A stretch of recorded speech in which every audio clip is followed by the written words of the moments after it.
Hi friends, అందరికీ నమస్కారం అండి. మా యొక్క యూట్యూబ్ ఛానల్ సమాచార సమీక్షకి స్వాగతం. ఈరోజు మనం ఈ వీడియోలో ఆంధ్రప్రదేశ్ రాష్ట్రంలో ఇచ్చేటటువంటి పెన్షన్ల గురించి మనకు ప్రభుత్వం నుండి అయితే ఒక సమాచారం అందుతూ ఉంది. దానికి సంబంధించినటువంటి పూర్తి వివరాలను మనం ఈ వీడియోలో తెలుసుకుందాం. మీరైతే స్కిప్ చేయకుండా చివరి వరకు చూడండి. అలానే ఈ యొక్క ఛానల్ని అయితే సబ్స్క్రైబ్ చేసుకోండి.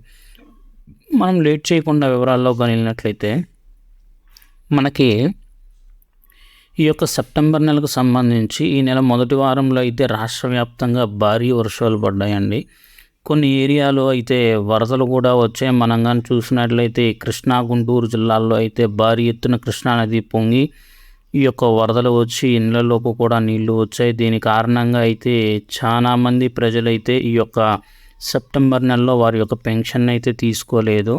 అందుకు గాను రాష్ట్ర ప్రభుత్వం దీనిపైన పునరాలోచించి ఎవరైతే కృష్ణా, గుంటూరు జిల్లాల్లో ఈ నెల అంటే సెప్టెంబర్ నెలలో ఎవరైతే పెన్షన్ తీసుకోలేదో ఈ యొక్క వరదల కారణంగా వారికైతే రేపు అక్టోబర్ నెల 1వ తేదీని ఇచ్చేటటువంటి పెన్షన్లో సెప్టెంబరు, అక్టోబర్ 2 నెలలకు కలిపి 2 నెలల పెన్షన్ ఒకేసారి అయితే సచివాలయ ఉద్యోగులు పంపిణీ చేస్తున్నట్లు అయితే ప్రభుత్వం అయితే మనకు తెలిపింది.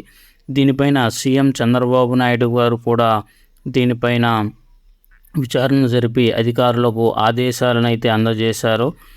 ఇది సీఎం చంద్రబాబు నాయుడు కూడా రేపు కర్నూలు జిల్లాలో పత్తికొండలో పర్యటించనున్నారు. అదేవిధంగా పుచ్చకాయలమ్మడలో పెన్షన్ల పంపిణీ కార్యక్రమంలో చంద్రబాబు నాయుడు గారు పాల్గొంటారు.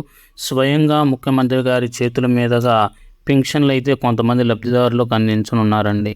Thanks for watching. Please subscribe my channel.